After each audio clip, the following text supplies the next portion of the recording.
किसी नगर में एक साहूकार रहता था। उसके घर में धन की कमी नहीं थी, लेकिन उसे संतान सुख प्राप्त नहीं हुआ था, जिस कारण वह बहुत परेशान रहता था। पुत्र प्राप्ति की इच्छा से वह हर सोमवार व्रत भी रखता था और पूरी श्रद्धा के साथ शिव मंदिर जाकर भगवान शिव और पार्वती जी की आराधना करता था। उसकी भक्ति भाव से माँ पार्वती प्रसन्न हो गई और भगवान शिव से उस साहूकार की मनोरथ पूर्ण करने का आग्रह करने लगी।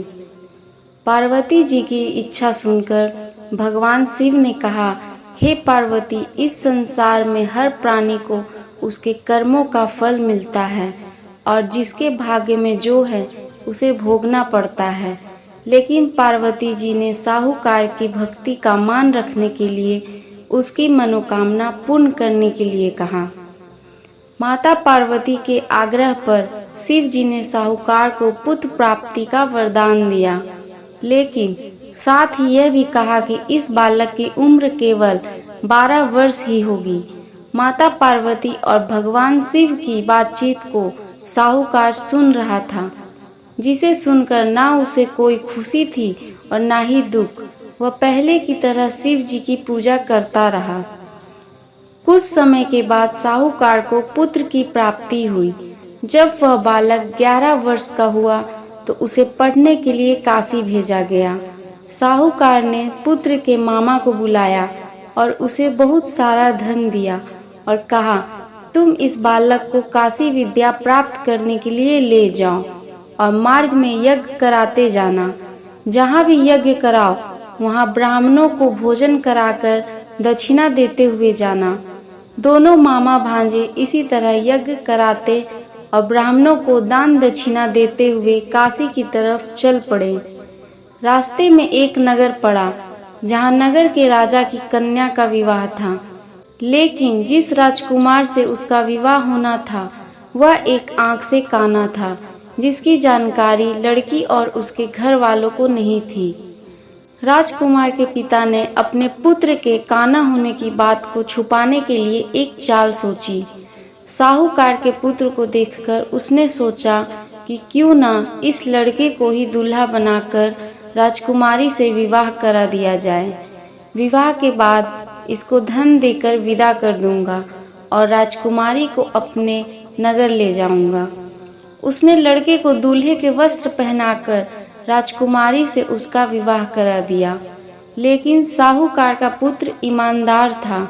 उसने मौका पाकर राजकुमारी की चुन्नी पर लिख दिया कि तुम्हारा विवाह तो मेरे साथ हुआ है, लेकिन जिस राजकुमार के साथ तुम्हें भेजा जाएगा वह एक आंख से काना है। मैं तो काशी पढ़ने जा रहा हूँ। राजकुमारी ने चुन्नी पर लिखी बात अपने माता पिता को बताई। राजा ने अपनी पुत्री को विदा नहीं किया।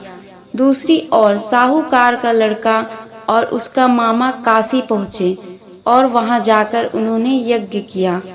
जिस दिन लड़के की आयु 12 साल की हुई, उसी दिन यज्ञ रखा गया।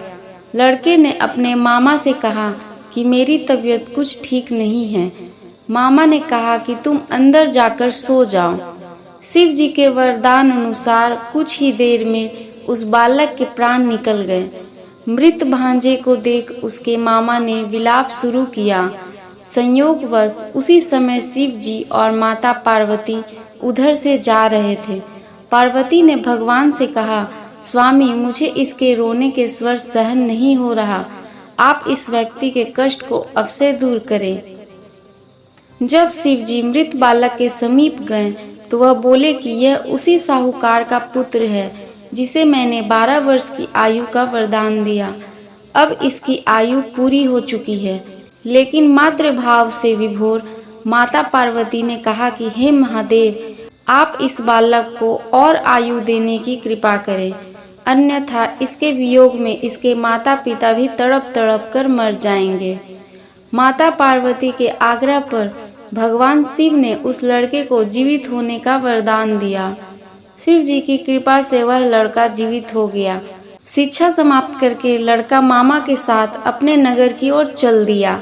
दोनों चलते हुए उसी नगर में पहुँचे जहाँ उसका विवाह हुआ था। उस नगर में भी उन्होंने यज्ञ का आयोजन किया। उस लड़के के ससुर ने उसे पहचान लिया और महल में ले जाकर उसकी खातिरदारी की और अपनी पुत्री को विदा किया। इधर साहूकार और उसकी पत्नी भूखे प्यासे रहकर बेटे के आने की प्रतीक्षा कर रहे थे। दोनों ने प्रण लिया था कि यदि उन्हें अपने बेटे की मृत्यु का समाचार मिला तो वह अपने शरीर त्याग देंगे। परंतु अपने बेटे के जीवित होने की बात सुनकर वह बेहद प्रसन्न हुए। उसी रात भगवान शिव ने व्यापारी के सपने में आकर कहा, मैं तेरे सोमवार के व्रत करने और व्रत कथा सुनने से प्रसन्न होकर तेरे पुत्र को लंबी आयु प्रदान कर रहा हूँ। इसी प्रकार जो कोई सोमवार व्रत करता है या कथा सुनता है उसके सभी दुख दूर होते हैं।